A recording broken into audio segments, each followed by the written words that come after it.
Hello guys, welcome to our YouTube channel. Guys फिर से आपका अपने इस परिवार में स्वागत है। गाइज आज की वीडियो में बात करने वाले हैं यूपी ट्रिपल एनएम 5272 भर्ती क्लास को लेकर।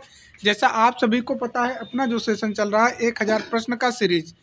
हम 1000 प्रश्न का सीरीज पूरे 38 टॉपिक से कवर करवा रहे हैं आपको, ठीक है। और अगर हम ये 1000 प्रश्न पूरे 38 टॉपिक से आपको कवर करवा देते हैं तो 11 जनवरी के दिन 60 से लेकर 70 प्रश्न आपके भर्ती परीक्षा में जरूर इस 38 टॉपिक के 11 ये 1000 प्रश्न में से जरूर आपके भर्ती परीक्षा में 11 जनवरी के दिन जरूर फंसने वाला है, ठीक है। आज की वीडियो जो रहने वाली है पार्ट 5, ठीक है। पार्ट 5 1000 ये प्रश्न का सीरीज जो चल रहा है ये पार्ट 5 है। पार्ट 5 में हम क्या पढ़ेंगे, कौन सा टॉपिक हमारा रहेगा, ये हम आगे डिस्कस करेंगे जब हम आपके सिलेबस की ओर आएंगे, ठीक है। तो चलिए डिस्कस कर लेते हैं सबसे पहले कि आज हम क्या पार्ट 5 में क्या पढ़ने वाले हैं। डिस्कस करने से पहले आपसे रिक्वेस्ट यही रहता है कि आने वाले ये जो अगले 1 घंटे आपके सामने आएंगे, ठीक है, बड़े ही धैर्य के साथ आप इस वीडियो को देखिएगा। पूरा का पूरा 1 घंटे धैर्य बना के देखिएगा। ये गारंटी है कि इस टॉपिक से जो आपके भर्ती परीक्षा में 11 जनवरी के दिन पूछे जाएंगे छूटेगा नहीं। अगर आएगा तो आप बना के आएंगे, गलत नहीं करके आएंगे, ये हमारी गारंटी है। टोटल कितने प्रश्न इस टॉपिक से आएंगे तो पहले ही क्लियर कर दे रहा हूँ, 3 से लेके 5 प्रश्न इस टॉपिक से आपके बनेंगे पार्ट 5 से, ठीक है। 3 से लेके 5 प्रश्न आपके भर्ती परीक्षा में इस पार्ट 5 से बनने वाला है। आप सभी को पता ही है अपना सिलेबस है, ठीक है। जब नोटिफिकेशन आउट हुआ था भर्ती का तो साथ ही में इन्होंने सिलेबस भी दे दिया था, ठीक है। 7 नंबर तक हम पढ़ चुके हैं। आज जो पढ़ेंगे 8 नंबर से लेके 12 नंबर तक के टॉपिक को कवर करेंगे इस पार्ट 5 में, ठीक है। 8 नंबर में है कि स्वास्थ्य के लिए पोषण की आवश्यकता, पोषण एवं बीमारी का आपसी संबंध। उसके बाद खाद्य पदार्थों का पोषण के आधार पर वर्गीकरण, विभिन्न आयु वर्ग के लिए संतुलित आहार, ठीक है। विटामिन और खनिज की कमी से होने वाले रोग, महिलाओं में पोषण जनित एनीमिया, 5 वर्ष तक के बच्चों को पोषण में एनम और ये तो आसान है, कोई दिक्कत नहीं है। ये बस थोड़ा लॉजिक वाले प्रश्न रहते हैं, ये आप कर लोगे, ठीक है। लेकिन 5 वर्ष तक के बच्चों का पोषण हम जरूर देखने वाले हैं, ठीक है। तो ये टोटल 8 नंबर से लेके 12 नंबर तक कुल मिलाकर 5 टॉपिक है। पार्ट 5 में आपके 5 टॉपिक कवर होंगे।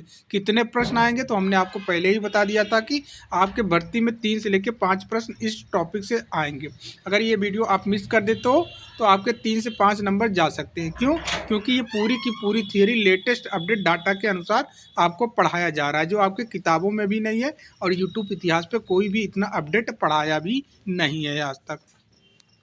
लोग दिमाग लगाते हैं कि पीडीएफ भेज देंगे तो डायरेक्ट हम पीडीएफ से ही पढ़ लेंगे, वीडियो हमको देखना नहीं पड़ेगा।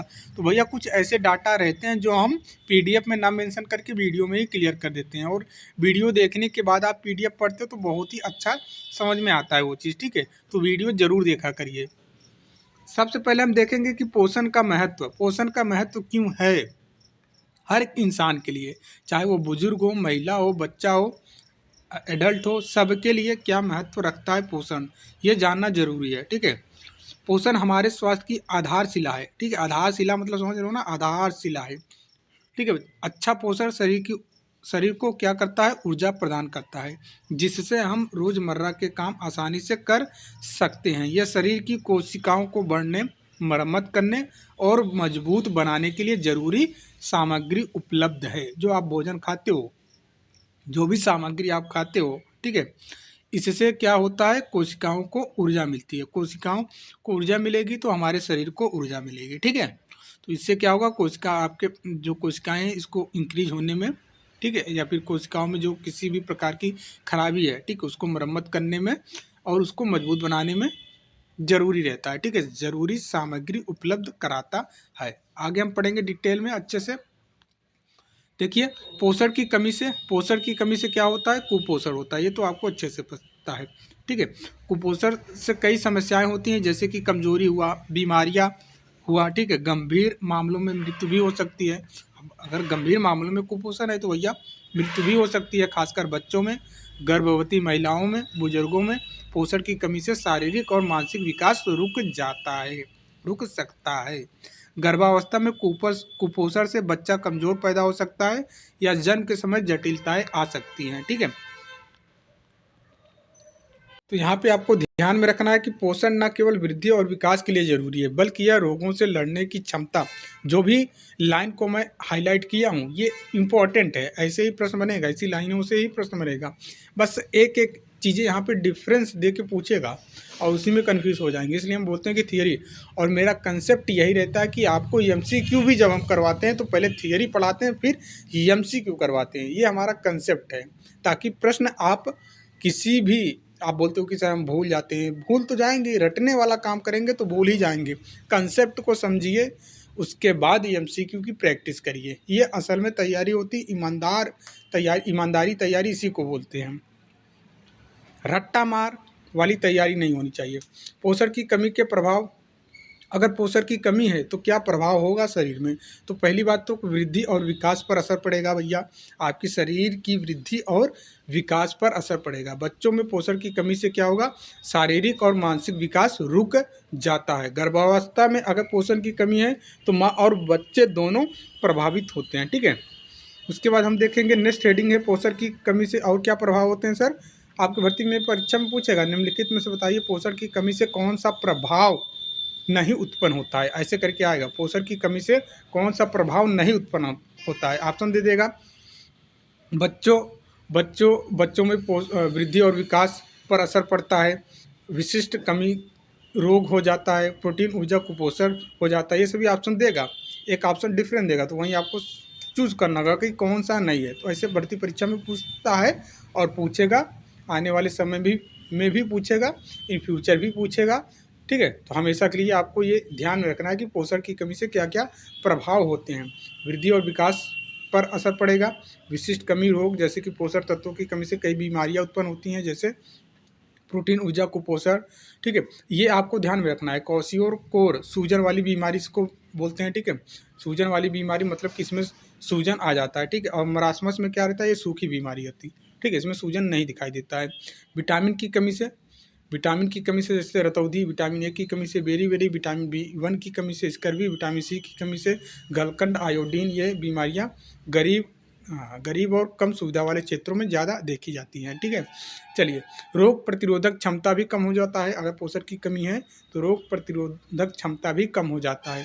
कुपोषण से शरीर संक्रमणों जैसे कि टीबी से आसानी से प्रभावित हो जाता है।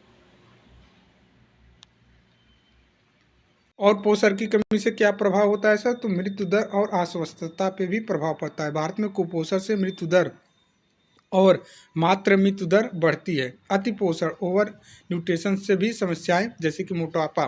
भाई पहले तो पोषण की कमी है लेकिन यहाँ पे ज़्यादा पोषण मिल रहा है, ठीक है, तब भी समस्या हो सकती है, जैसे कि मोटापा हो गया, हृदय रोग हो गया, हाइपरटेंशन हो गया, मधुमेह हो गया। ये सभी देखने को मिलता है जब ज़्यादा किसी भी पोषक तत्व की ज़्यादा मात्रा जब शरीर लेता है, ठीक है, तो ये सारी समस्याएं उसको हो जाएगा, ठीक है। अब कुछ लेटेस्ट आंकड़े हम देखेंगे कि जैसे कि आपके भर्ती परीक्षा में वैसे इंपॉर्टेंट है नहीं, पूछेगा नहीं, लेकिन पूछ भी सकता है कि बताओ ग्लोबल हंगर इंडेक्स 2025 में भारत का रैंक क्या है। तो आपको बताना है 102, ठीक है। स्कोर कितना था? 25.8 है। ये सीरियस कैटेगरी में है अभी भारत, ठीक है। अब बच्चों में स्टार्टिंग ऊंचाई कम होना, लगभग 32.9 से लेकर 35.5% अभी ऊंचाई कम है बच्चों में, ठीक है। बच्चों में स्टार्टिंग देखने को मिला है 2025 आंकड़ों के अनुसार। अब वजन कम होना, ठीक है, ये तो ऊंचाई हमने देख लिया। वजन 18.7 मतलब 18.7 आप मान सकते हो, ठीक है। दुनिया में सबसे ज़्यादा है, जो हमारे भारत में दुनिया में सबसे ज़्यादा अभी यही देखने को मिल रहा है कि वजन कम पाए जा रहे हैं, ठीक है, इतना प्रतिशत। और अंडरवेट लगभग 32% लोग अंडरवेट में कैटेगरी में हैं, ठीक है। हालांकि NFHS 5 2019-21 की तुलना में सुधार हुआ है, लेकिन कुपोषण अभी भी बड़ी चुनौती है भारत के लिए, ठीक है। अब हम पढ़ेंगे कि मृत्यु दर भी ये हम पहले डिस्कस कर चुके हैं, ठीक है। सैनी बैच है जिनको, अब जो सैनी बैच नहीं पढ़ा है उसके लिए दिक्कत है, क्योंकि सैनी बैच में एक एक चीज़ के बारे में डिटेल में हमने बताया है, ठीक है। मृत्यु दर 2019 से 21 में 93 प्रति लाख, ठीक है, जन्मे बच्चों में, जो पहले 130 था, ठीक है। हालांकि कमी आया है, पहले 130 था लेकिन अभी 93 है। और शिशु मृत्यु, ये मात्र मृत्यु दर है। और शिशु मृत्यु दर 2021 में 27 प्रति हजार जन्मे पे, ठीक है। ये भी आपको ध्यान रखना है। स्वस्थ जीवन के लिए संतुलित आहार जरूरी है, जिसमें सभी पोषक तत्व सही मात्रा में हो। इससे मृत्यु दर और बीमारियां कम की जा सकती हैं। अच्छा, सरकार के क्या प्रयास रहे ये भी हम देख लेते हैं। कुपोषण से निपटने के लिए सरकार ने कई योजनाएं चलाई, जैसे कि पोषण अभियान, यह 2018 से शुरू हुआ है, तो ध्यान में रखना है। पोषण अभियान 2018 से शुरू हुआ है और अब सक्षम आंगनवाड़ी पोषण 2.0 के रूप में चल रहा है। इसका लक्ष्य क्या है? 0 से 6 साल के बच्चों, गर्भवती महिलाओं और किशोरियों को अच्छा पोषण देना, स्टार्टिंग एनीमिया और कम वजन कम करना, ठीक है। आंगनवाड़ी कार्यकर्ताओं के माध्यम से स्वास्थ्य सेवाएं, शिक्षा और पोषण ट्रैकर ऐप से निगरानी। 2025 में पोषण पखवाड़ा और पोषण माह जैसे कार्यक्रम से जागरूकता फैलाई जा रही है। तो ये सरकार के प्रयास हैं, ठीक है, पोषण के संदर्भ में। अब पोषक तत्वों के कार्य स्रोत अथवा आवश्यकता हम देखेंगे। पोषक तत्वों के कार्य स्रोत और आवश्यकता। भोजन हमें ऊर्जा, वृद्धि और सुरक्षा देता है। भोजन में मौजूद रासायनिक तत्वों को पोषक तत्व कहते हैं। अच्छा, ये आपकी थाली है, ठीक है, ये आपकी थाली है, क्या है? थाली है, जो आप खाना खाते हो। यहाँ पे आपके सब्जी है, किस चीज़ की सब्जी है? प्रोटीन किस में ज़्यादा पाया जाता है? मशरूम हुआ या फिर सोयाबीन हुआ, ठीक है। और यहाँ पे आपकी दाल है, ठीक है। और यहाँ पे आप सलाद लेके बैठे हो, फाइबर वाली चीज़, ठीक है। सलाद किसका है? गाजर का है, खीरा का है, मूली का है। यहाँ पे आपके सामने दूध है और यहाँ रोटी है, यहाँ चावल है, ठीक है। और मीठा भी ले सकते हो आप, अगर खाना पसंद करते हो मीठा भी ले सकते हो, ठीक है। ये आपका रोटी में जैसे कि घी वाले पराठे ले सकते हो, ठीक है, घी वाले पराठे। ये चीज़ें आपका पूरा थाली लग गई है, ठीक है। अब इसी थाली में जो भी रासायनिक तत्व हैं, रासायनिक तत्व जो हैं उसी को क्या बोलते हैं? पोषक तत्व कहते हैं, ठीक है। यह मुख्य रूप से 6 प्रकार के होते हैं। अब जैसे कि हमने बोल दिया कि चलो आपके पास चावल है, चावल में क्या मिलेगा? कार्बोहाइड्रेट, ठीक है। और आप फाइबर वाली चीज़ लेके रखो, ठीक है, विटामिन है। अब इसमें दाल में प्रोटीन है, ठीक है। उसके साथ साथ आप लेके बैठे हो दूध, उसमें भी प्रोटीन है, फैट है, ठीक है।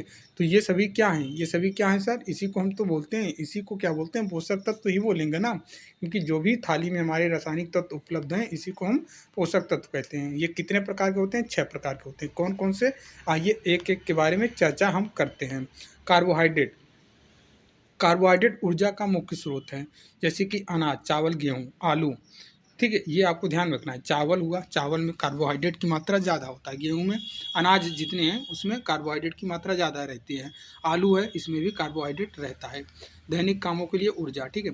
ये कार्बोहाइड्रेट से तत्काल ऊर्जा मिलता है, ठीक है, तुरंत ऊर्जा मिलता है, ठीक है। प्रोटीन का काम क्या है? ये शरीर की वृद्धि, कोशिका की वृद्धि, ठीक है, मरम्मत, ऊतक की मरम्मत, ये सभी मरम्मत का काम प्रोटीन करता है। इसका स्रोत क्या है? दाल से भी प्रोटीन मिलता है, अंडा से भी मिलता है, दूध से मिलता है, मांस से मिलता है, मछली से मिलता है। कार्य क्या है? मांसपेशियाँ बनाना, एंजाइम और हार्मोन बनाना, प्रोटीन, ठीक है। ये भी आपको ध्यान में रखना है। अब फैट, वसा भैया ठंड में ज़रूरी है वसा लेना, क्योंकि ठंड है। अब वसा क्या करता है? शरीर की गर्मी को भी देता है, ठीक है, शरीर को गर्म रखता है, ठीक, ऊर्जा भी देता है शरीर को, लेकिन ये देर से ऊर्जा देता है। देर से देता है लेकिन दुरुस्त देता है, ठीक है। देर से देगा, देर तक बना रहेगा। वहीं पर कार्बोहाइड्रेट तुरंत देगा, तुरंत खत्म हो जाएगा, ठीक है। तो ऊर्जा भंडारण और विटामिन अवशोषण में भी वसा मदद करता है। आपकी भर्ती में परीक्षा में पूछेगा, निम्नलिखित में से बताइए कौन सा है जो ऊर्जा भंडारण और विटामिन अवशोषण में मदद करता है? ऑप्शन दे देगा कार्बोहाइड्रेट, बी दे देगा वसा, सी दे देगा विटामिन, और डी दे देगा खनिज मिनरल्स, और ई दे देगा इनमें से कोई नहीं। तो वसा क्या करता है? ऊर्जा भंडारण और विटामिन अवशोषण करता है। स्रोत क्या है इसके भैया? घी हुआ, तेल हुआ, नट्स हुआ। कार्य क्या है? शरीर को गर्म रखना और ऊर्जा देना। देर से ऊर्जा देगा लेकिन देर तक बना रहता है बॉडी में, ठीक है। इन तीनों को, अच्छा, ऊपर जो हमने अभी पढ़ाया आपको, क्या क्या पढ़ाया सर? कार्बोहाइड्रेट पढ़ाया, ठीक है, कार्बोहाइड्रेट पढ़ाया, और क्या पढ़ाया? प्रोटीन पढ़ाया और वसा। ये तीनों को क्या बोलते हैं? मैक्रोन्यूट्रिएंट्स कहते हैं। मैक्रोन्यूट्रिएंट्स बोले तो इनकी ज़रूरत ज़्यादा होती है हमारी बॉडी को, ठीक है। कार्बोहाइड्रेट, प्रोटीन, वसा की ज़रूरत ज़्यादा पड़ती है शरीर को, ठीक है। अच्छा, अब चौथा क्या हो गया? 6 प्रकार के होते हैं, तो चौथा क्या है? चौथा हो गया विटामिन। विटामिन क्या करता है? रोगों से बचाव करता है, ठीक है। स्रोत क्या है? फल और सब्जियां। खनिज मिनरल्स, ये हड्डियां, दांत, रक्त बनाना स्रोत। क्या है, कैल्शियम। दूध में जो कैल्शियम पाया जाता है उससे, नमक में जो आयोडीन मिलता है उससे, ठीक है। तो खनिज के बारे में देख लिया। पानी ये सभी कार्यों के लिए ज़रूरी होता है। अच्छा, विटामिन और खनिज को क्या बोलते हैं? विटामिन और खनिज को माइक्रो, माइक्रो मतलब कम, ज़रूरत कम होती है अपने शरीर को, ठीक है। इसकी ज़रूरत कम मात्रा में होती है बॉडी को, ठीक है, इसीलिए इसको माइक्रो न्यूट्रिएंट्स कहते हैं। डायरेक्ट ऑनलाइन में भर्ती में पूछ सकता है, ये इंपॉर्टेंट है, आपके भर्ती परीक्षा में पूछ सकता है यहाँ से। अब देखिए बैलेंस डाइट के बारे में, संतुलित आहार के बारे में देखेंगे। संतुलित आहार वह है जिसमें सभी पोषक तत्व ऊर्जा देने वाले, वृद्धि देने वाले, सुरक्षात्मक सही अनुपात में हो, इससे शरीर स्वस्थ रहता है। एक स्टैंडर्ड दिया गया है, आईसीएमआर ने एक स्टैंडर्ड दिया है, ठीक है। कौन? आईसीएमआर ने सबके लिए एक स्टैंडर्ड दिया है कि भाई शिशु को कितना कार्बोहाइड्रेट लेना चाहिए, कितने कैलोरी मात्रा में पर डे ऊर्जा लेना चाहिए, हर एक चीज़ स्टैंडर्ड बना के रखा है आईसीएमआर ने।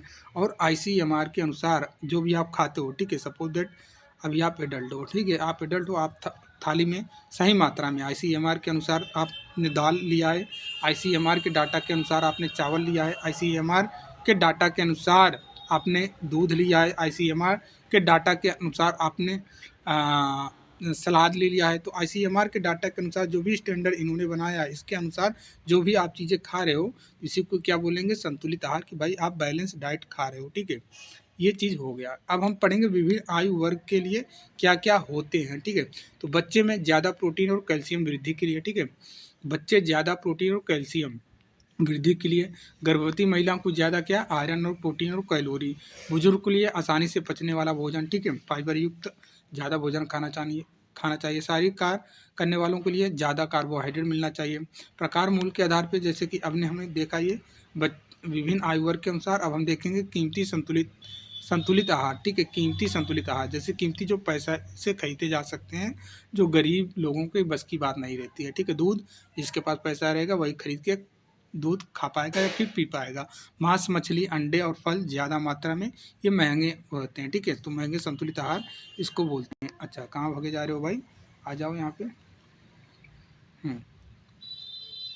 ठीक है। उसके बाद समान मूल्य, मतलब जो न तो ज़्यादा कॉस्टली है, ना तो ज़्यादा भैया सस्ता है, ठीक है। तो उसमें क्या आ जाएगा? दूध हुआ, फल हुआ, समान मात्रा में अनाज, दालें और हरी सब्जियाँ। सस्ता संतुलित आहार स्थानीय और सस्ते स्रोत, जैसे कि अनाज हुआ, दालें हुआ, मौसमी सब्जियाँ और कम दूध जो हम लोग खाते हैं भैया, हम लोग सस्ता संतुलित आहार खाते हैं, ठीक है। क्या करेंगे? बढ़िया से सब्जी, पालक आलू की सब्जी बनाएंगे, सूखी रसेदार में बना लेंगे, मटर आलू गोभी की रसेदार बना लेंगे, ठीक है।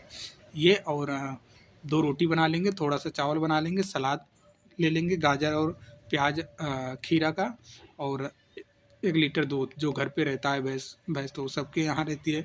1 लीटर दूध मतलब आधा लीटर दोनों टाइम। बस हम लोगों के लिए यही हो गया सस्ता संतुलित आहार, ठीक है। अब भाई आप लोग पैसे वाले हैं, ठीक है, आप लोग कहना में आप लोगों के लिए दूध, हालांकि आप लोग मांस मच्छी नहीं खाते होंगे, बहुत से लोग खाते भी होंगे, ठीक है। उसकी जगह पे आप लोग काजू, पिस्ता, बादाम ये सब चीज़ें लेते होंगे। देखिए, सस्ता संतुलित आहार स्थानीय सस्ते स्रोत, जैसे अनाज, दालें, मौसमी सब्जियां, कम दूध, ठीक है। संतुलित आहार लेने से कुपोषण और अति पोषण दोनों से बचा जा सकता है, ठीक है। आप संतुलित आहार जो आईसीएमआर ने बताया उसके अनुसार, जो स्टैंडर्ड दिया उसके अनुसार आप ले रहे हो, तो कुपोषण से भी आप बच जाओगे, और अति पोषण मतलब अधिक मात्रा में जो खाते हो जिससे फैट बढ़ जाता है, इससे भी आप बच जाओगे, ठीक है। स्थानीय और मौसमी भोजन का उपयोग करें। स्थानीय और मौसमी, हाँ, मतलब गरीबी सस्ता वाला संतुलित आहार का इस्तेमाल करो, ये भी बता दिया, ठीक है। और विविधता रखें, साफ सफाई का ध्यान रखें। निष्कर्ष हम क्या निकालते हैं कि अच्छा पोषण एक स्वस्थ राष्ट्र की नींव है। पोषण अभियान जैसे प्रयासों से भारत कुपोषण मुक्त बन सकता है। हर व्यक्ति को अपने आहार पर ध्यान देकर योगदान देना चाहिए। तो ये कंप्लीट थियरी जो हमने अभी पढ़ाया, ठीक है। अब इसी से हम प्रश्न आपको पूछेंगे और आपको उत्तर बताना है। पहला प्रश्न उत्तर दिखाई दे दिया सामने, पूछा जा रहा है कि पोषक तत्वों को कितने मुख्य प्रकारों में विभाजित किया गया है। हमने आपको बताया था कौन कौन सा, कार्बोहाइड्रेट बताया, क्या बताया, प्रोटीन बताया, और क्या बताया, वसा बताया, और क्या बताया, विटामिन बताया, और क्या बताया, मिनरल्स, ठीक है, खनिज, मिनरल्स ये बताया, और जल बताया, ठीक है। तो टोटल 6, ठीक है, 6 हो गया उसका उत्तर। नेक्स्ट, अब ये व्याख्या हम जब भेजेंगे तो वहाँ पे पढ़ लेना, ठीक है। नेक्स्ट पूछा जा रहा है कि मैक्रो मतलब जिनकी मात्रा ज़्यादा पड़ती है शरीर को, ठीक है। बड़े पोषक तत्व तो कौन से हैं? तो कौन से हैं आइए पता लगाते हैं। तो 3 होते हैं, कार्बोहाइड्रेट, प्रोटीन और वसा। पूरी की पूरी थियरी से ही है, अलग कुछ नहीं है। एमसीक्यू जो हम बता रहे हैं यहाँ पे, अभी जो थियरी पढ़ाया वहीं से है, ठीक है। अब प्रोटीन, ऊर्जा, कुपोषण की 2 मुख्य बीमारियाँ कौन सी है? तो कहाँ पे पूछा जा रहा है? प्रोटीन, ऊर्जा, कुपोषण की 2, मतलब प्रोटीन, ऊर्जा, कुपोषण की 2 मुख्य बीमारियाँ कौन-कौन सी हैं? रतौंधी, ये सभी विटामिन से होते हैं। बेरी-बेरी, ये भी विटामिन से है। एनीमिया आयरन और फोलिक एसिड से होता है। तो हमारा उत्तर ऑप्शन नंबर बी हो जाएगा। नेक्स्ट प्रश्न की ओर चलेंगे। पूछा जा रहा है कि संतुलित आहार में सभी पोषक तत्व का होना चाहिए। किसके लिए? केवल वाले ऑप्शंस काटो, ठीक है। हाँ, तो ऊर्जा वृद्धि और सुरात्मक तत्व को सही अनुपात, ऑप्शन नंबर सी यहाँ पे करेक्ट हो जाएगा। नेक्स्ट प्रश्न आपके सामने दिखाई दे रहा है। पूछा जा रहा है कि कुपोषण से शरीर की कौन सी क्षमता सबसे ज़्यादा प्रभावित होती है? तो रोग प्रतिरोधक क्षमता। इसका करेक्ट उत्तर ऑप्शन नंबर बी हो जाएगा। नेक्स्ट प्रश्न आपसे पूछा जा रहा है कि बता दीजिए भारत में कुपोषण से संबंधित मुख्य अधिकारी सरकारी योजना कौन सी है? तो कौन सी है भैया? पोषण अभियान, अब सक्षम आंगनवाड़ी पोषण 2.0, ठीक है। ऑप्शन नंबर यहाँ पे भी करेक्ट हो जाएगा। अब ये 2018 से शुरू किया गया था, ये भी आपको ध्यान में रखना है। नेक्स्ट प्रश्न आपसे पूछा जा रहा है, विटामिन ए की कमी से कौन सी बीमारी होती है? तो विटामिन ए की कमी से कौन सी बीमारी होती है? तो भैया क्या हो जाएगा? रतौंधी, ऑप्शन नंबर सी यहाँ पे करेक्ट हो जाएगा। नेक्स्ट पूछा जा रहा है कि सस्ते संतुलित आहार में मुख्य रूप से क्या शामिल होता है? तो क्या भैया, अभी हमने आपको बताया मौसमी सब्जियाँ। इस समय मौसमी सब्जियाँ क्या हैं? गोभी है, मटर है, आलू है, टमाटर है, ठीक है। मौसमी सब्जियाँ, पालक भी है, ठीक है, धनिया भी है। तो ये मौसमी सब्जियाँ हैं, ठीक है। और अनाज और दालें, ठीक है। नेक्स्ट आपसे पूछा जा रहा है कि बता दीजिए ग्लोबल हंगर इंडेक्स 2025 में भारत का रैंक क्या है? तो 102 है। अभी हमने थियरी में पढ़ा, पूरी की पूरी थियरी से ही प्रश्न है, कोई अलग प्रश्न यहाँ पे नहीं बताया जा रहा है। बच्चों में ऊंचाई कम होना का मुख्य कारण क्या है? तो भैया क्या हो जाएगा इसका करेक्ट उत्तर? दीर्घकालिक कुपोषण के कारण, ऑप्शन नंबर यहाँ पे भी करेक्ट हो जाएगा। अब हम पढ़ेंगे संतुलित आहार क्या है, ठीक है। ऊपर ही हमने चर्चा किया, लेकिन फिर से चर्चा करें। संतुलित आहार वह भोजन है जो हमारे शरीर को सभी आवश्यक पोषक तत्व प्रदान करता है, जैसे कार्बोहाइड्रेट, प्रोटीन, वसा, विटामिन, खनिज और फाइबर। इससे शरीर स्वस्थ रहता है, विकास होता है और बीमारियां दूर रहती हैं। भारतीय चिकित्सा अनुसंधान (आईसीएमआर) और राष्ट्रीय पोषण संस्थान की नवीनतम गाइडलाइन 2024 के अनुसार संतुलित आहार में कम से कम 8 खाद्य समूहों से विविधता होनी चाहिए। एक एक दिन की थाली, आपको याद करके रखना है, एक दिन की थाली, my plate for the day, ICMR NIM 2024 के अनुसार। एक समान एडल्ट वयस्क वयस्क व्यक्ति के लगभग 2000 कैलोरी वाले संतुलित आहार में ये मात्राएं अनुशंसित है। कौन कौन ये से अपडेटेड हैं, ठीक है। इसी डाटा को आपको याद करके रखना है। आपकी किताब में भले ही या व्यक्तिगत कोई टीचर भले ही कुछ पढ़ाया हो, लेकिन यहाँ पे मैं अपडेटेड और सब कुछ लिखा हूँ। ये नहीं कि अलग से मैं बता रहा हूँ। अनाज और बाजरा 250 ग्राम आधी थाली का हिस्सा, कम से कम आधे साबुत अनाज जैसे ज्वार या बाजरा या फिर रागी, ठीक है।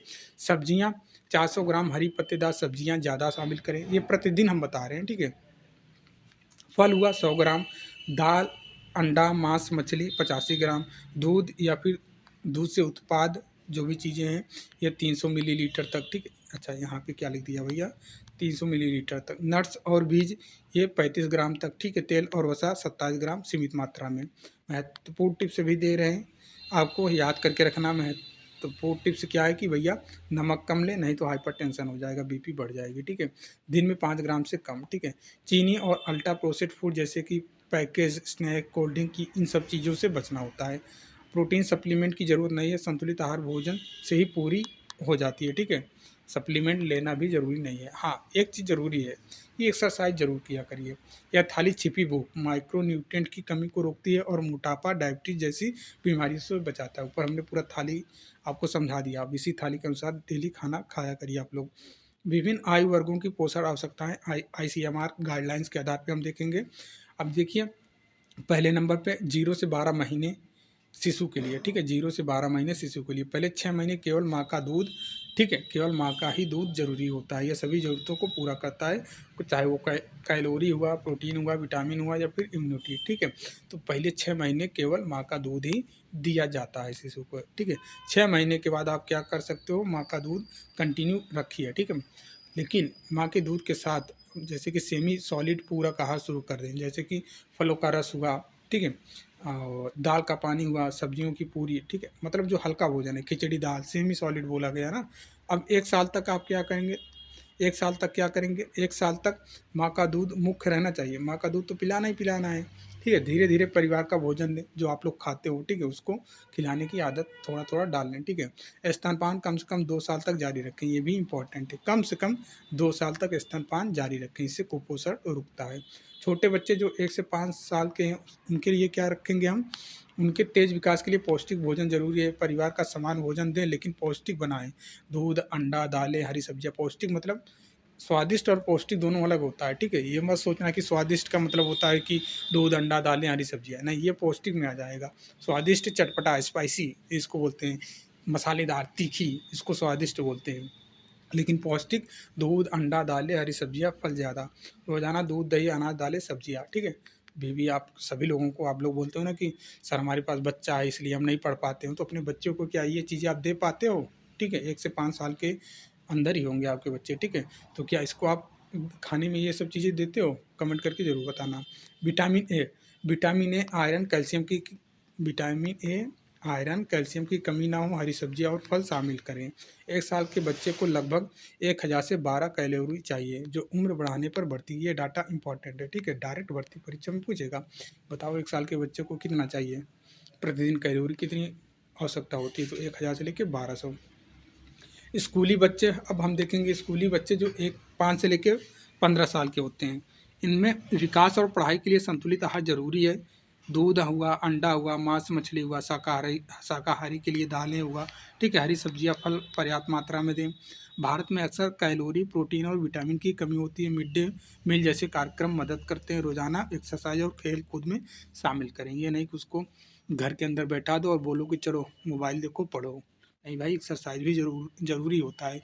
अगर वो बच्चा अपना घर स्कूल का होमवर्क कंप्लीट करके खेलने के लिए जा रहा है तो उसको खेलने दीजिए, कोई दिक्कत नहीं है, ठीक है। ज़रूरी है वो भी। किशोरावस्था 10 से 19 साल में तेज विकास की अवस्था, ज़्यादा कैलोरी और पोषक तत्व चाहिए। लड़के लड़कियां दोनों को सभी प्रकार के भोजन, हरी सब्जियां और दालें, फल, नट्स, दूध, ये सभी की आवश्यकता होती है। लड़कियों में मासिक धर्म से खून की कमी होती है, इसलिए आयरन ज़्यादा, हरी सब्जियां, दालें, गुड़, दूध। जंक फूड से बचें, घर का पौष्टिक भोजन लें, ठीक है। जंक फूड आप लोग ज़्यादा खाते हो, ठीक है। एडल्ट में एडल्ट एडल्ट पुरुष और महिला, पुरुषों को महिलाओं से ज़्यादा कैलोरी चाहिए। क्यों? क्योंकि शारीरिक कार्य, फिजिकली जो हार्ड डिफिकल्ट काम भैया पुरुष ही करता है, महिला कहाँ करती हैं, ठीक है। अभी बोल दिया है कि 200 किलोमीटर दूर तक बाइक चलाना तो महिला नहीं चला पाएंगे, ठीक है, पुरुष चला लेंगे। अब देखिए, दोनों को हरी सब्जियां 150 से 200 ग्राम रोज, दालें, प्रोटीन स्रोत, ये सभी शामिल करें। महिलाओं की शारीरिक स्थिति, मासिक धर्म आदि का ध्यान रखें। शाकाहारी के लिए दालें दें। दूध से प्रोटीन, मांसाहारी मांस, मछली, अंडा जोड़ सकते हैं, ठीक है। गर्भावस्था में आहार, अब गर्भावस्था में आहार हम देखेंगे। यहाँ पे समान आहार के अलावा प्लस 350 कैलोरी दूसरी तिमाही में। दूध, हरी सब्जियां, फल, प्रोटीन ज़्यादा लें। ये डाटा याद करके रखना। आयरन, फोलिक एसिड, कैल्शियम की ज़रूरत बढ़ती है। कमी से क्या हो सकता है भैया, इन सभी की कमी से, आयरन, फोलिक एसिड की कमी से क्या हो सकता है, एनीमिया हो सकता है। इसलिए आयरन और फोलिक एसिड की ध्यान मात्रा ज़्यादा रखें, ठीक है। अब भोजन को सुपाच्य और पसंद का हो, ठीक है। सुपाच्य मतलब पचने योग्य और पसंद के आधार पर होना चाहिए। स्तनपान के दौरान प्लस 600 कैलोरी की ज़्यादा ज़रूरत होती है पहले 6 महीने में, ठीक है। उसके बाद प्लस 520 बाद में 520, लेकिन पहले 6 महीने के लिए प्लस 600 कैलोरी ज़्यादा सामान्य से, ठीक है। अतिरिक्त प्रोटीन 20 ग्राम अतिरिक्त प्रोटीन, कैल्शियम 2 ग्राम, ठीक। हरी सब्जियां, फल, दूध, दालें, ज़्यादा भोजन आसानी से पचने वाला हो, ठीक है।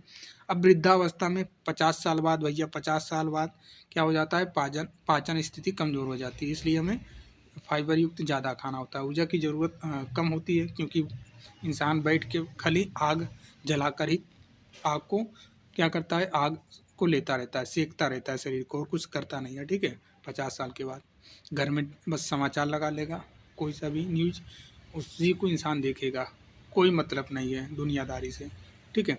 50 साल का इंसान और छोटा बच्चा जो 2, 3, 4 साल का है, दोनों बराबर हो जाते हैं। दिमाग में भी एक्टिविटी में तो खैर बच्चा ज़्यादा भैया इधर उधर टहलता घूमता है, लेकिन चिल्लाने झगड़ने में, ठीक है, टीवी देखने में दोनों इक्वल हो जाते हैं। पाचन कमजोर होता है, इसलिए कम मात्रा में बार बार भोजन, विटामिन, खनिज और फाइबर युक्त भोजन, सब्जियां, फल, साबुत अनाज, कैल्शियम और विटामिन डी के लिए दूध, दही और धूप। ठीक है, ये चीजें हो गया। शरीर की क्षमता के अनुसार आहार चुनें, सभी के लिए समान समान सलाह, ताज़ा, मौसमी और स्थानीय भोजन लें, पानी ज़्यादा पिएं, प्रोसेस्ड फूड कम करें, नियमित जांच करवाएं, डॉक्टर, पोषण विशेषज्ञ से सलाह लें। अब हम लगाएंगे प्रश्न, ये एमसीक्यू का उत्तर।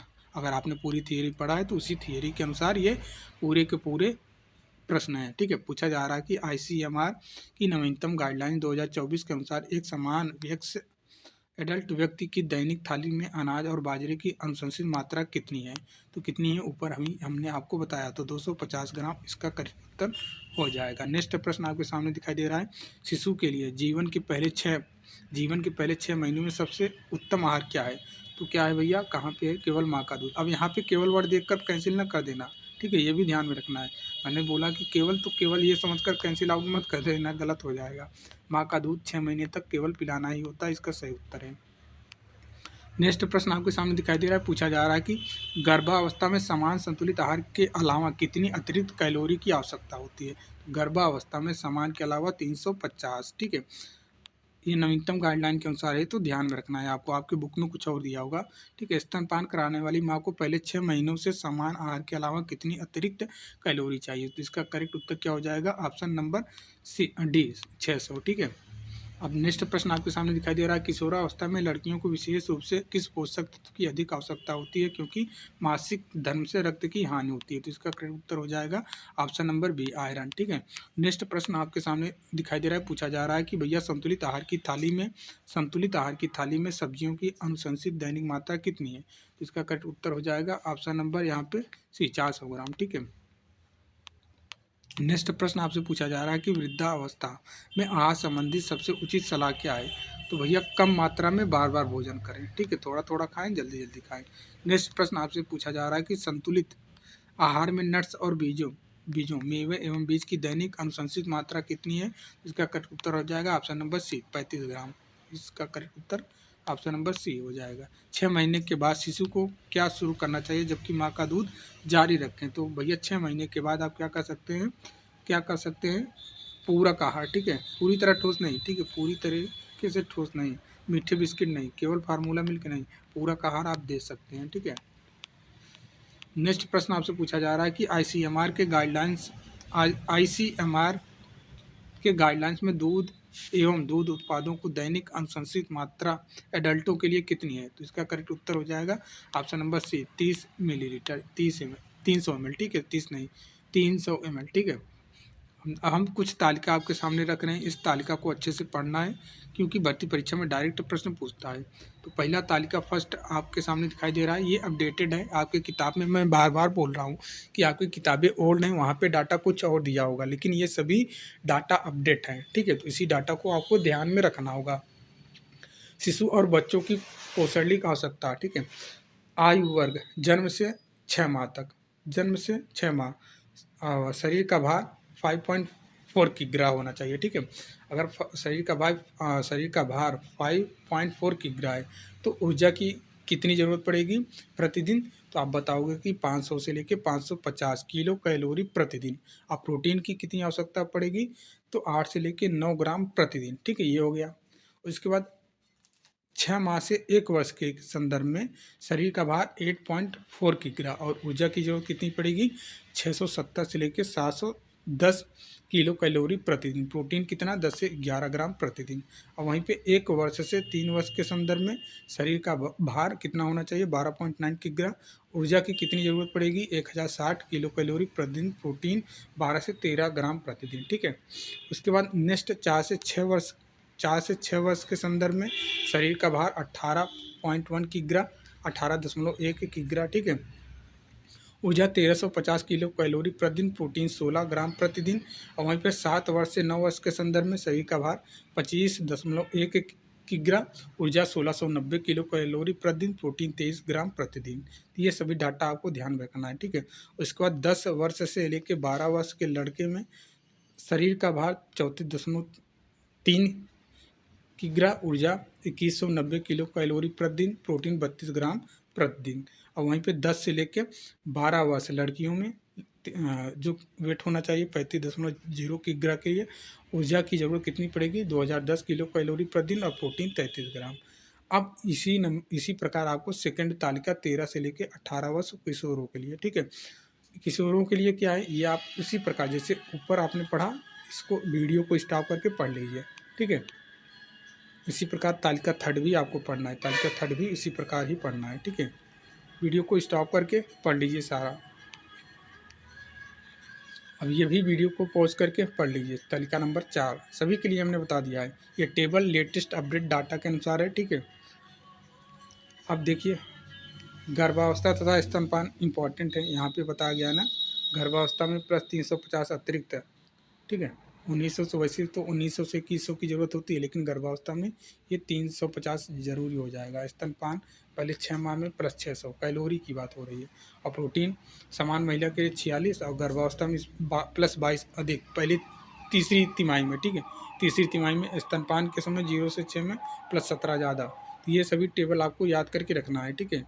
पूरा वीडियो को पॉज करके ध्यान से पढ़ लीजिए। अब हम लगाएंगे एमसीक्यू, ठीक है। उम्मीद करते हैं आपने सभी पढ़ लिया होगा। अब उसी टेबल के अनुसार सारा का सारा एमसीक्यू पूछा जा रहा है कि आईसीएमआर 2020 के अनुसार भारतीय एडल्ट पुरुष का शरीर भार कितना होता है। तो इसका करेक्ट उत्तर आपको बताना है कि यहाँ पे पहली बात तो पुरुष की बात बोली जा रही है, उसके बाद एडल्ट की, ठीक है। एडल्ट पुरुष का शरीर का भार कितना होना चाहिए, ठीक है। तो कितना होना चाहिए 65 किग्रा। ऑप्शन नंबर बी यहाँ पे करेक्ट हो जाएगा। ये आप पढ़ लेना, ठीक है। नेक्स्ट प्रश्न आपके सामने पूछा जा रहा है कि बता दीजिए भाई प्रोटीन आईसीएमआर 2020 के अनुसार एडल्टों के लिए प्रोटीन की आरडीए, ठीक है, कितनी है। तो कितना है 0.83 ग्राम प्रति केजी प्रतिदिन, ठीक है। ये भी आपको ध्यान में रखना है पूरा। और उसके बाद फिर से पूछा जा रहा है कि 1 से लेकर 3 वर्ष के बच्चे के लिए अनुशंसित ऊर्जा आवश्यकता किलो कैलोरी प्रतिदिन कितनी है। 1 से लेकर 3 वर्ष ऊपर टेबल में हमने बताया, तो इसका करेक्ट उत्तर आपको बताना है कि 1 से लेकर भैया कितने दिन, 1 से लेकर 3 वर्ष के लिए, ठीक है। 800 कम पड़ जाएगा, 1200 ज़्यादा हो जाएगा, 1300 पर ज़्यादा हो जाएगा, 1060 आपका करेक्ट हो जाएगा, ठीक है। अब गर्भावस्था में कैलोरी की अतिरिक्त आवश्यकता कितनी होती है 350 ऊपर हम बता ही चुके हैं। ये सारे के सारे जब हम पीडीएफ भेजेंगे आप लगा लेना, ठीक है। वैसे टेबल आपने पढ़ा है तो कोई दिक्कत नहीं है। 20 एमसीक्यू हैं जो इम्पोर्टेंट है, वही हमने यहाँ पे बना दिया, ठीक है। नेक्स्ट हम चलेंगे।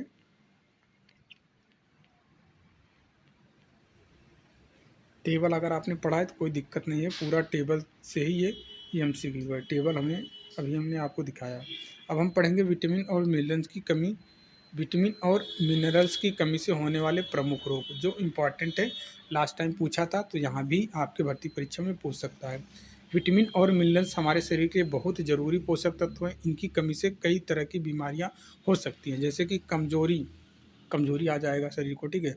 आँखों की समस्या, हड्डियों का कमज़ोर होना और दिल की दिक्कत मतलब हार्ट की दिक्कत।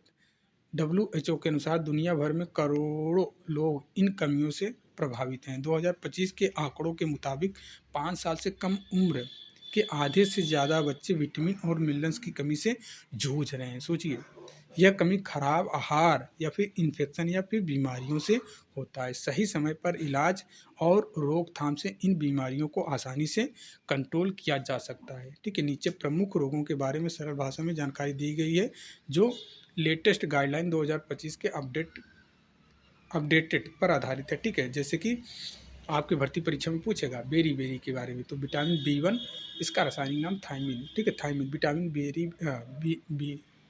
B1 बेरी थायमिन की कमी से, यह रोग मुख्य रूप से थायमिन की कमी से होता है जो चावल आधारित आहार वाले इलाकों में ज़्यादा देखा जाता है।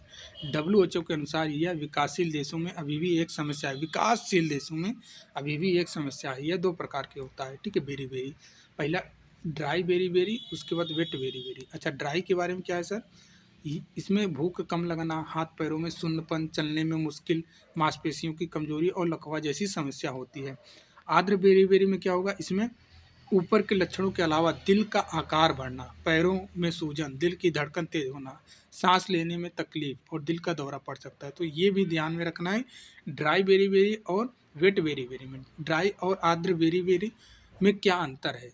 तो इस यहाँ पे हमने बताया कि हाथों पैरों में शून्यपन, चलने में मुश्किल, मांसपेशियों की कमजोरी और लकवा जैसी समस्या। अब ये समस्या तो होगी ही होगी, आर्द्र बेरी में ये सारी समस्या तो होगी। उसके अलावा भैया, उसके अलावा दिल का आकार बढ़ जाता है। जब दिल का आकार बढ़ जाएगा तो दिल की धड़कन तेज हो जाएगी, सांस लेने में तकलीफ होगा, दिल का दौरा भी पड़ सकता है, तो ये भी हो जाता है। ठीक है। तो आर्द्र और शुष्क दोनों आपको ध्यान में रखना है। लक्षण क्या है बेरी बेरी के? आपकी भर्ती में परीक्षा में पूछेगा, निम्नलिखित में से बताइए बेरी बेरी रोग का कौन सा लक्षण नहीं है। ठीक है, ऑप्शन दे देगा, थकान, वजन घटना, नर्वस सिस्टम की समस्या। ठीक है, गंभीर मामलों में थायमीन जैसे कि 100 से लेकर 300 mg रोजाना, ठीक है, देना होता है नस से, कुछ दिनों तक दें, फिर मुंह से 10 mg रोजाना 1 हफ्ते तक। उसके बाद ये सभी आप पढ़ लेना, 300 mg रोजाना कम से कम 6 हफ्तों तक WHO के अनुसार ठीक होने तक जारी रखें। बच्चों में डोज कम होती है। रोकथाम, थायमीन से भरपूर आहार लें, जैसे साबुत अनाज, मांस, दालें, नट्स, गर्भवती महिला और शराब पीने वालों को सप्लीमेंट दें। ठीक है, ये भी आपको ध्यान में रखना है। अब देखिए पेलाग्रा, विटामिन B3 की नियासिन या फिर निकोटेनिक एसिड की कमी से। यह रोग निकोटेनिक एसिड की कमी से होता है, जो मक्का आधारित आहार वाले क्षेत्रों में आम है। 2025 के आंकड़ों में यह गरीब देशों में अभी भी पाया जाता है। नाम का मतलब देखिए, नाम का मतलब क्या है? Rough skin. ठीक है, पेलाग्रा का मतलब ही होता है रफ स्किन। लक्षण क्या है? इसके लक्षण आप देख लेना अच्छे से, लक्षण यहाँ पे पूरा बताया गया है। अब यहाँ पे स्कर्वी के बारे में देखेंगे। स्कर्वी की कमी से कौन सा होता है? यह रोग विटामिन C एस्कॉर्बिक एसिड की कमी से होता है, जो फल सब्जियां ना खाने से होता है। 2025 में यह दुर्लभ है, लेकिन बुजुर्गों, धूम्रपान करने वालों या फिर खराब आहार वालों में देखा जाता है। बच्चों और वयस्कों दोनों में हो सकता है ये। शिशु स्कर्वी, तो ध्यान में रखना है, शिशु स्कर्वी और एडल्ट स्कर्वी में दोनों में अंतर क्या है, कभी कभी पूछ लेगा। तो शिशु स्कर्वी में पैरों में सूजन, तेज दस्त, मसूड़े से खून, हड्डियों का विकास रुकना, हड्डियों में दर्द। वहीं पे एडल्ट में मसूड़ों का सूजना, खून आना, दांत गिरना, जोड़ों में दर्द, वजन घटना, मांसपेशियां कमजोरी होना, शरीर में कहीं भी खून बहना। तो यहाँ पे हमने देखा कि भैया जो एडल्ट हैं, ठीक है, एडल्ट में पैरों में सूजन नहीं हो रहा है और तेज दस्त नहीं हो रहा है स्कर्वी। ठीक है, ये अंतर है। अब यहाँ पे लक्षण दिए गए हैं और यहाँ पे दवा भी बताई गई है, तो ये भी आपको ध्यान में रखना है। ठीक है, ये सारे कोई ना कोई आपके भर्ती परीक्षा में पूछेगा, जो ऊपर ये सभी डाटा हम बता रहे हैं डायरेक्ट डाटा ही पूछ लेगा। और ये सभी अपडेटेड 2025 के आंकड़ों के अनुसार है। ठीक है, WHO के 2025 आंकड़ों में जो चीज़ें बताई गई हैं वही हम आपको पढ़ा रहे हैं। जीरोथैल्मिया, विटामिन A की कमी से। ठीक है, लक्षण क्या है? रात में दिखाई ना देना, ठीक है, जिसको आप नाइट ब्लाइंडनेस के नाम से जानते हैं। इसमें क्या रहता है? आंखों की झिल्ली सूख जाती है।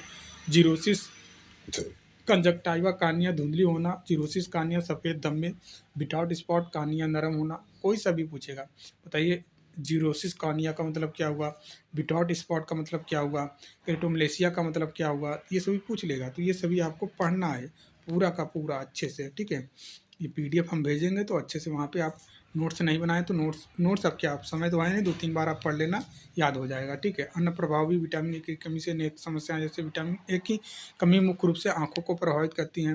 नाइट ब्लाइंडनेस, अंधेरे में देखने में दिक्कत होता है। जीरोसिस कंजक्टिवा, ये हम आपको ऊपर होता है, क्योंकि इसमें आँख की झिल्ली सूखी और झुर्रीदार हो जाती है। जीरोसिस कानिया, कानिया धुंधली और चमकीन हो जाती है। विदाउट स्पॉट, आँख पर सफ़ेद धब्बे, सफ़ेद या फिर भूरे धब्बे हो जाते हैं। क्रोटोमलेशिया मतलब कॉर्निया नरम होकर संक्रमित हो जाती है। ठीक है, रिकेट्स, विटामिन D की कमी से बच्चों में ज़्यादातर होता है। ये बच्चों में हड्डियों का विकार है। ठीक है, बच्चों में ही होता है। ठीक है, बच्चों में ही होता है। इसे ऑस्टियोमलेशिया भी कहते हैं। 2025 की गाइडलाइंस में सूरज की रोशनी कम मिलने वाले खराब आँख से यह बढ़ रहा है। ठीक है, लक्षण क्या है? तो ये सभी लक्षण आप पढ़ लेना। उसके बाद यहाँ पे विटामिन D की मात्रा लेटेस्ट गाइडलाइन के अनुसार ये सभी चीज़ें बताया गया है। तो इम्पॉर्टेंट है। अब वीडियो लंबी हो रही है, इसलिए हम जल्दी जल्दी कंप्लीट करेंगे। ठीक है, देखिए 5 वर्ष से कम उम्र के बच्चों का पोषण, अंडर 5 न्यूट्रिशन, ये आपके सिलेबस में दिया है तो पूछेगा। 5 साल से कम उम्र के बच्चे विकास के लिए पोषण पर बहुत निर्भर होते हैं। WHO 2025 के अनुसार इस उम्र में कुपोषण से एनीमिया, प्रोटीन की कमी से रिकेट्स जैसी बीमारियां होती हैं। दुनिया में आधे बच्चे माइक्रो न्यूट्रिएंट्स की कमी से प्रभावित हैं। महत्व क्या है? बच्चे आसानी से संक्रमण से ग्रसित हो जाते हैं, इसलिए पोषण जरूरी है। सिफारिशें जन्म से 6 महीने तक सिर्फ स्तनपान। ठीक है, 6 महीने के बाद ऊपरी आहार, ये सभी ऊपर जो हमने बताया वही चीज़ें यहाँ पे बताई गई हैं। अब हम लगाएंगे MCQ। पहला प्रश्न आपके सामने दिखाई दे रहा है, पूछा जा रहा है कि बेरी-बेरी रोग मुख्य रूप से किस विटामिन की कमी से होता है? तो इसका करेक्ट उत्तर हो जाएगा option number A, vitamin B1 की कमी से। नेक्स्ट प्रश्न का उत्तर आपको बताना है, पूछा जा रहा है कि शुष्क बेरी-बेरी प्रमुख लक्षणों में कौन-सा शामिल नहीं है?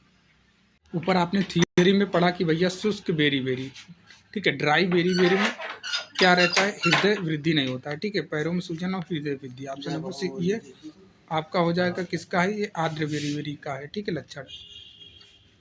पेलाग्रा रोग किस विटामिन की कमी से होता है? विटामिन बी3, नियासिन जिसको आप बोलते हैं, आसानी से बना लेंगे। स्कर्वी रोग आसानी से बना लेंगे, कोई दिक्कत नहीं है, ठीक है, विटामिन सी। अब देखिए जेरोप्थेल्मिया पूछ लिया, जेरोप्थेल्मिया क्या है, मुख्य रूप से किससे जुड़ा है? तो किससे जुड़ा है सर? विटामिन ए की कमी से जुड़ा हुआ है। रिकेट्स रोग आसानी से बना लेंगे, कोई दिक्कत नहीं है, विटामिन डी, ठीक है। अब यहाँ से पूछा जा रहा है कि विटामिन ए की कमी से रोकथाम के लिए WHO की सिफारिश बच्चों को हर 6 महीने कितनी IU डोज देना है? तो इसका करेक्ट उत्तर ऑप्शन नंबर बी हो जाएगा, ठीक है, 2 लाख। 2 लाख है ना, इकाई दाई सैकड़ा, हज़ार, 10,000, लाख। भाई देख लेना कितना, 1 2 3 4 5 6, ठीक है, हाँ, कभी कभी गलत हो जाता है, एक आध दो जीरो ज़्यादा हो जाएगा तो दिक्कत हो जाएगी, फिर आप लोग कमेंट करोगे कि सर ने गलत पढ़ा दिया। बेरी बेरी के इलाज में मुख्य दवा क्या है? तो बेरी बेरी के दवा में क्या है, ऊपर आपने अगर ध्यान से पढ़ा है तो इसका उत्तर बना लेंगे, ठीक है, थायमीन। पेलाग्रा के लक्षणों में 4D से मौत कब होती है? ठीक है, इलाज ना होने पर, ठीक है, 4D का मतलब कि भैया डेथ होता है, इलाज ना होने पर मौत हो जाता है। स्कर्वी के इलाज में एडल्टों के लिए अनुशंसित डोज क्या है? ऊपर आपने पढ़ा थियरी में, इसका करेक्ट उत्तर ऑप्शन नंबर बी हो जाएगा, ठीक है, 500 से 1000 EMG विटामिन सी रोजाना कुछ हफ्तों तक, ठीक है। नेक्स्ट आपके सामने पूछा जा रहा है कि विटामिन ए की कमी का पहला लक्षण अक्सर क्या होता है? तो पहला लक्षण क्या होगा? नाइट ब्लाइंडनेस, अंधा, राति अंधता। 5 वर्ष से कम उम्र के बच्चों में पोषण के लिए WHO की मुख्य सिफारिश क्या है? तो जन्म से 6 महीने तक केवल स्तनपान। अब फिर पूछा जा रहा है कि रिकेट्स की रोकथाम के लिए बच्चों को रोजाना कितना विटामिन डी देना चाहिए? इसका करेक्ट उत्तर हो जाएगा 400 IU। ऑस्टियोमलेशिया किसकी कमी से एडल्टों में होता है? तो किसकी कमी से? यहाँ पे करेक्ट उत्तर हो जाएगा विटामिन डी की कमी से, ठीक है। विटाउट स्पॉट किस कमी से होता है? तो विटामिन ए की कमी से। पेलाग्रा के इलाज में मुख्य दवा क्या है? तो निको, ऑप्शन नंबर बी करेक्ट हो जाएगा, ठीक है, निकोटिनामाइड। इस शिशु स्कर्वी के लक्षण में क्या शामिल है? तो हमने आपको ऊपर बताया कि भैया पैरों में सूजन और दर्द ये एडल्ट में नहीं होता, शिशु में होता है। दस्त भी। विटामिन डी की कमी से बचाव के लिए क्या ज़रूरत है? सूरज की रोशनी और सप्लीमेंट। ये सभी हैं, बहुत आसान प्रश्न हैं, अगर आपने थियरी पढ़ा है तो बना लेंगे, कोई दिक्कत नहीं होगा किसी भी प्रकार का। PDF भेज देंगे, जो सेमी बैच लिए हैं उन्हीं को PDF मिलेगा, बाकी लोग वीडियो को पॉज करके पढ़ेंगे खुद, ठीक है। अब पूछा जा रहा है कि भैया एनीमिया जो पोषण से होता है, एनीमिया उसके बारे में हमको पढ़ना है। तो पोषण एनीमिया एक आम स्वास्थ्य समस्या है जो कुपोषण से होता है। यह खासतौर पर गर्भवती महिलाओं, स्तनपान कराने वाली माताओं, किशोरियों, बच्चों और गरीब परिवार को ज़्यादा प्रभावित करते हैं।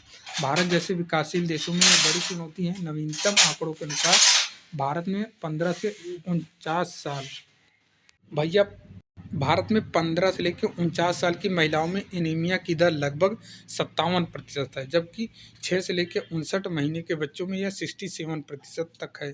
वैश्विक स्तर पर विश्व स्वास्थ्य संगठन WHO के अनुसार 15 से 49 साल की महिलाओं में एनीमिया की दर 30% है, ठीक है। तो हम भारत का भी बता दे रहे हैं, वैश्विक स्तर पर भी बता दे रहे हैं, ठीक है। और गर्भवती महिलाओं में 37% और 6 से 59 महीने के बच्चों में 40%। भारत में हाल के वर्षों में यह थोड़ी बढ़ी है, लेकिन एनीमिया मुक्त भारत कार्यक्रम जैसे प्रयासों से इसे कम करने की कोशिश हो रही है, ठीक है। ये सभी अपडेटेड थियरी है, ठीक है। अब परिभाषा यहाँ पे आपको बताया गया, वो भी अपडेटेड परिभाषा। इसके पहले आप जो भी किताब में पढ़े हो, ठीक है, उन सभी को भुलाकर यहाँ पे देखो। पोषणीय एनीमिया वह स्थिति है जिसमें खून में HB नामक तत्व की मात्रा कम हो जाती है, ठीक है। इसी को क्या बोलेंगे? पोषण एनीमिया बोलेंगे। यह कमी एक ज़्यादा पोषक तत्व जैसे कि आयरन हुआ, फोलिक एसिड हुआ, विटामिन B12 की कमी हुआ, ठीक है, इन सबसे होता है। HB खून में ऑक्सीजन ले जाने का काम करता है। क्या करता है? HB खून में ऑक्सीजन ले जाने का काम करता है। अगर यह कम हो तो शरीर के हिस्सों तक ऑक्सीजन ठीक से नहीं पहुंच पाता है। WHO के अनुसार एनीमिया तब माना जाता है जब लाल रक्त कोशिकाओं की संख्या या उनमें एचबी कम हो। ठीक है, अब ये वायरस है, ठीक है, ये वायरस आ गया है, ठीक है, इसको आप कैंसिल आउट कर देना। ठीक है, ये कुछ नहीं है। ये समस्या पोषण की कमी से जुड़ी है, लेकिन संक्रमण या फिर अन्य बीमारी से भी बढ़ा सकती हैं इसको। ठीक है, इसे बढ़ा सकते हैं। तो हमने आपको क्या बताया, ये पूरा एक बार आप खुद पढ़ना। मैं तो बोल रहा हूँ, मैं पढ़ रहा हूँ, लेकिन आप वीडियो को पॉज करके आप खुद पढ़ना ये चीज़। ठीक है, अच्छे से क्लियर हो जाएगा। अच्छा, एनीमिया के क्या कारण है, रीजन क्या है, इसको भी ध्यान में रखना है। तो एनीमिया के मुख्य कारण पोषक तत्वों की कमी है, लेकिन कुछ सहायक कारण भी होते हैं। मुख्य कारण जैसे कि आयरन, लौह तत्व की कमी, ये सबसे आम कारण है, क्योंकि आयरन की हीमोग्लोबिन बनाने में मदद करता है। ठीक है, उसके बाद फोलिक एसिड, ठीक है, फोलेट की कमी से यह लाल रक्त कोशिकाओं के निर्माण में जरूरी है, फोलिक एसिड। विटामिन B12 की कमी यह रक्त कोशिकाओं के लिए महत्वपूर्ण है। और सहायक कारण कौन कौन से, ये मुख्य कारण हो गए। सहायक कारण जैसे कि प्रोटीन और ऊर्जा की कमी से कुपोषण हुआ, तो ये सभी सहायक कारण है। असंतुलित आपकी भर्ती में परीक्षा में पूछेगा, निम्नलिखित में बताइए एनीमिया के कौन से सहायक कारण हैं। अब आपके ऑप्शन में दे देगा प्रोटीन और ऊर्जा की कमी से कुपोषण, तो आप बोलोगे कि ये सर गलत है, क्योंकि हमने तो पढ़ा है कि आयरन की कमी से एनीमिया होता है। आप प्रश्न नहीं देख रहे हो कि प्रश्न में क्या पूछ रहा है। आप यही गलती करते हो ना कि प्रश्न नहीं देखते हो, प्रश्न में क्या पूछा जा रहा है। सहायक कारण और मुख्य कारण में अंतर होता है। ठीक है, सहायक कारण हुआ प्रोटीन और ऊर्जा की कमी, और मुख्य कारण जैसे कि आयरन की कमी, फोलिक एसिड की कमी, ये सभी मुख्य कारण हैं। तो ये भी आपको जानना जरूरी होता है ना, लेकिन ध्यान से आप लोग पढ़ते नहीं हो, बस ज़्यादा स्मार्ट बनने की कोशिश करने लगते हो। शरीर से आयरन का ज़्यादा नुकसान जैसे ज़्यादा रक्तस्राव, मासिक धर्म में भारी ब्लीडिंग, मलेरिया, हाथों के कीड़े, परजीवी, ये सभी क्या है, सही कारण जो है सहायक कारण है सभी। ठीक है, लाल रक्त कोशिकाओं का कम बनना, जल्दी टूटना, इन्फेक्शन जैसे मलेरिया, टीबी, HIV, पुरानी बीमारियों के कारण भी एनीमिया का कारण बनने में सहायक हो जाता है। लक्षण क्या है और इसके साइड दुष्प्रभाव, ठीक है, हजार्ड्स, ठीक है, साइड इफेक्ट मत बोलना, हजार्ड और साइड इफेक्ट में अंतर होता है। दुष्प्रभाव, एनीमिया के लक्षण धीरे धीरे दिखते हैं, रोजमर्रा की जिंदगी को प्रभावित करते हैं। थकान, कमजोरी महसूस होना, सांस फूलना, सांस लेने में मुश्किल, चक्कर आना, सिर दर्द, त्वचा, होठों, नाखूनों का पीला पड़ना, भूख न लगना, हाथ पैरों में झुंझुनी या फिर सुन्न होना, ज़्यादा नींद आना, ठीक है, आंखों की रोशनी कमजोर होना। उपचार क्या है, तो उपचार देख लेना। ठीक है, ये उपचार है। बचाव क्या है, ये बचाव है। सप्लीमेंट क्या है, ये सप्लीमेंट है। ठीक है, अब हम लगाएंगे MCQ। ठीक है, पूछा जा रहा है कि पोषणीय एनीमिया की परिभाषा क्या है। तो रक्त में HB की मात्रा समाज से कम होना, मुख्यतः पोषक तत्वों की कमी से। इसका correct Uttar option number A हो जाएगा। पूरी की पूरी थियरी पढ़े हैं तो MCQ लगाने में किसी भी प्रकार की दिक्कत नहीं होगी। पूछा जा रहा है कि NFHS 2019 के 19-21 के अनुसार भारत में 6 से लेकर 59 महीने के बच्चों में एनीमिया की दर क्या है। ऊपर हमने पढ़ाया है, तो भैया 67, 6 से लेकर 59 वर्ष तक। नेक्स्ट प्रश्न आपसे पूछा जा रहा है कि भारत में 15 से 49 वर्ष की महिलाओं में एनीमिया की दर NFHS 5 के अनुसार कितनी है। तो इसका करेक्ट उत्तर क्या हो जाएगा, ऑप्शन नंबर ए 57%। पोषणीय एनीमिया का सबसे मुख्य कारण क्या है, तो आपको मुख्य कारण पूछा है।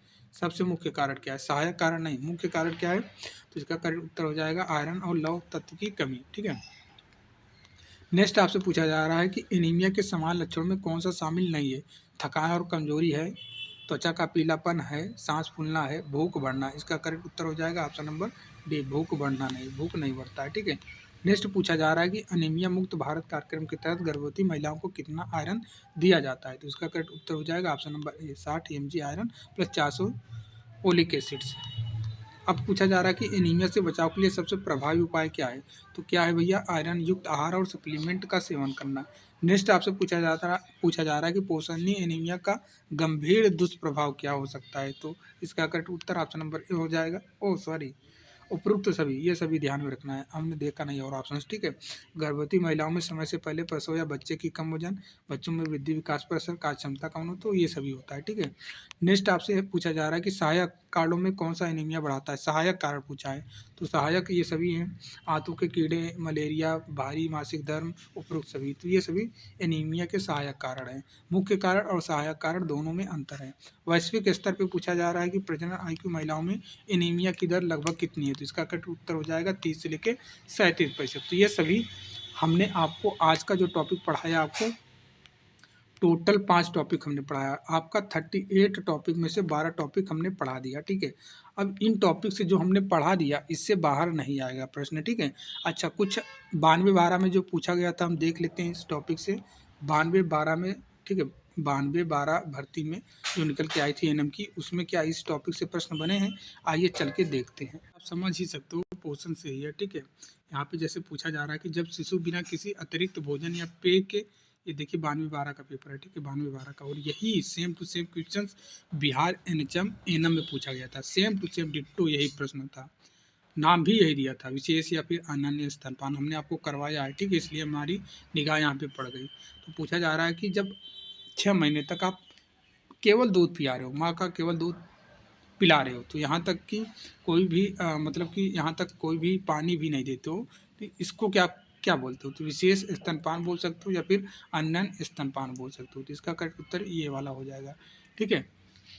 अच्छा, स्तनपान के फायदे में कौन सा नहीं है? ये तो ठीक है, कोई दिक्कत नहीं है। यहाँ से आपका आ गया, ठीक है। आज का जो टॉपिक हमने पढ़ाया यहाँ से पूछा गया, ठीक है। देखिए 53 नंबर पूछा जा रहा है कि एनएम के लिए पोषण सीखने का क्या महत्व है? तो पोषण क्यों सीखती हैं एनएम, ठीक है, ये प्रश्न हो गया। जंक फूड समझने के लिए, विभिन्न प्रकार के जंक फूड को सूचीबद्ध करने के लिए, विभिन्न दवाओं के साथ पोषण को बदलने के लिए, या फिर पोषण और स्वास्थ्य के बीच संबंध को समझने के लिए। इसका उत्तर ये वाला सही हो जाएगा, ठीक है। उसके बाद बोला जा रहा है कि संरक्षित भोजन हमारे शरीर को क्या करता है? तो ये देखिए संरक्षित भोजन क्या करता है सर, इसका भी ये एक प्रश्न ये हो गया, ये हो गया। ये देखिए निम्नलिखित में से कौन सा शरीर निर्माण आहार है, ठीक है, शरीर का निर्माण, ठीक है, कौन करता है? प्रोटीन ही करता है, ठीक है। निर्माण, ऊतकों का मरम्मत, ये सभी प्रोटीन करता है। अब यहाँ पे देखिए, यहाँ पे भी पूछा जा गया है, किसी पोषक तत्व की पूर्ण कमी के साथ या उसके बिना आवश्यक पोषक तत्वों के बीच असमानता के परिणामस्वरूप होने वाली रोग अवस्था को क्या कहा जाता है? क्या कहते हैं उसको, ठीक है। अतिपोषण, कमी बोला ना, देखिए अतिपोषण जब ओवर हो जाता है तो उसको अतिपोषण बोलते हैं। अतिपोषण, अल्पपोषण या फिर असंतुलित पोषण। इसका करेक्ट उत्तर क्या है? किसी पोषक तत्व की पूर्ण कमी के साथ जब होगा तो अतिपोषण तो वैसे ही कम हो जाएगा, विशिष्ट कमी तो वैसे ही हो जाएगा। बिना आवश्यक पोषक तत्वों के बीच असमानता के परिणाम स्वरूप होने वाले रोग की अवस्था को क्या बोलेंगे? असंतुलित पोषण, ठीक है। ये हो गया ही, ठीक है। प्रश्न पूछा है 8-10 प्रश्न तो इसी से आए हैं जो हमने आपको पढ़ाया, 10 प्रश्न आए होंगे। देखिए भारत में शरीर में भोजन से आयरन के कम अवशोषण को कौन सा कारण है? तो भोजन के साथ चाय लेना, केवल शाकाहारी भोजन लेना, रोजाना गेहूं लेना, प्रतिदिन चावल लेना। तो इसका करेक्ट उत्तर क्या हो जाएगा? अब देखिए यहाँ पे फिर पूछा है, तो इसका correct Uttar option number A हो जाएगा, भोजन के साथ चाय ले रहे हैं, ठीक है। उसके बाद यहाँ पे बोला जा रहा है किस विटामिन को रक्तस्राव रोधी विटामिन के रूप में बोला जाता है? विटामिन के, ठीक है, विटामिन से भी प्रश्न आते हैं। अब देखिए यहाँ पे 6 माह बाद शिशु को पूरा आहार शुरू करने के लिए एनएम को माँ को क्या सिखाना चाहिए? कम से कम 2 साल तक स्तनपान जारी रखें, ऑप्शन नंबर ए में ही मिल रहा है, ठीक है। तो पोषण अपने आप में इम्पॉर्टेंट है, ये मत सोचना कि पोषण टॉपिक नहीं है। कितने प्रश्न आए? 1 2 3 4 तो यही दिख रहे हैं। 5 साल से, देखिए 5 साल से कम उम्र के बच्चों के लिए और अच्छे अच्छे लेवल के प्रश्न आते हैं, ठीक है, ये नहीं कि आसान आएगा। पूछा जा रहा है कि 5 साल से कम उम्र के बच्चों के लिए पोषण का क्या महत्व है? देखिए बच्चे तेज़ी से वृद्धि और विकास, बच्चा जंक फूड नहीं ले सकता, यह अर्थव्यवस्था को प्रभावित करेगा, यह माँ पर निर्भर करेगा, तो बच्चे तेज़ी से वृद्धि और विकास। तो कितना मतलब प्रश्न है। अब यहाँ पे देखिए विटामिन डी की कमी से कौन सा रोग होता है? ऑस्टियोमलेशिया, ठीक है। तो कितना प्रश्न हो गया? पोषण से पूछा गया ना, एक देखिए 5 तो यहाँ हो गया। इस वाले पेज में हमने जो पेज ये बताया, पेज नंबर 10 है। अब श्रेणी बैच में एक एक चीज़ हमने पढ़ाया, 5 प्रश्न यहाँ पे आपको दिखाई दे रहे हैं, ठीक है। 1 2 उसके बाद यहाँ पे 3, कुल मिलाकर 10 प्रश्न पूछे गए। 10 प्रश्न पोषण से जो हमने पढ़ाया, 10 प्रश्न। ये देखिए कितना आसान प्रश्न पूछा है। अमीनो एसिड हमने श्रेणी बैच में अच्छे से पढ़ाया है। अमीनो एसिड जो हमारे शरीर द्वारा निर्मित होते हैं और जिन्हें भोजन लेने की आवश्यकता नहीं होती, उसको क्या बोलते हैं? कल का भी जो टॉपिक मैंने पढ़ा था वहाँ पे भी ये डिस्कस किया था। ये हो गया गैर आवश्यक अमीनो एसिड, ठीक है। तो 5 प्रश्न तो हमें यहाँ दिखाई दे रहे हैं। कुल मिलाकर 10 प्रश्न आया है इस भर्ती परीक्षा। जो लोग सैनी बैच ज्वाइन किए हैं, आप लोग एक बार सैनी बैच की पूरी पोषण वाला टॉपिक अच्छे से पढ़ लेना, ठीक। ज़्यादा है नहीं, हेल्थ प्रमोशन में है, जितने भी पोषण के यूनिट दिए गए हैं 4-5 यूनिट होंगे, आई थिंक इतना ही होगा, 4-5 यूनिट से ज़्यादा नहीं होगा पोषण का। तो सारे के सारे पढ़ लेना, हर एक यूनिट से 2 प्रश्न तय हैं। 10 नंबर आएगा, ठीक है। इस बार भी 10 नंबर आएगा खाली पोर्शन से। तो पोर्शन अपने आप में इम्पॉर्टेंट है, छोटा टॉपिक है, बड़ा भी नहीं है। मतलब आप 5 यूनिट पढ़ रहे हो तो 5 यूनिट में 10 नंबर आपके पक्के हो रहे हैं उसी से, ठीक है। तो आप सैनी बैच में अच्छे से पढ़ा गया। और जो लोग सैनी बैच नहीं ज्वाइन किए हैं, इस वीडियो को अच्छे से पढ़ लेना। अगर 10 प्रश्न आता है तो 8 नंबर तो आप कर ही लोगे आसानी से, सेम टू सेम ऐसे ही पूछेगा। 8 प्रश्न तो पूछेगा ही पूछेगा इस टॉपिक से। 2 प्रश्न हम छोड़ ही दे रहे हैं, 10 पूछेगा, 8 आप बना लोगे, ठीक है। 100 में हमने 60-70 बोला है तो यही सब चीज़ें देख कर बोला है, ठीक है। इतना समय नहीं है कि एक एक चीज़ को मैं पढ़ा भी सकता हूँ, लेकिन ऑलरेडी मैं सैनी बैच में पढ़ा दिया हूँ। मेन हथियार सैनी बैच है, सैनी बैच से आप सैनी बन जाएंगे। जो हमने बोला कि सैनी बैच पढ़ लोगे तो सैनी बन जाओगे, ठीक है। तो वो बन के ही रहोगे आप, ठीक है। तो ये भी आप पढ़ लेना तो भी आपका काम हो जाएगा, दिक्कत नहीं होगी। करते हैं पार्ट 5 भी। आप अन्य पार्टों की तरह इसको भी सपोर्ट और लाइक शेयर जो भी अपने स्तर से कर पाते हो वो करेंगे, ठीक है, ताकि हम पार्ट 6 भी लेके आएँ इसी प्रकार, ठीक है। तो मिलते हैं नेक्स्ट वीडियो में, तब तक के लिए जय हिंद, जय भारत।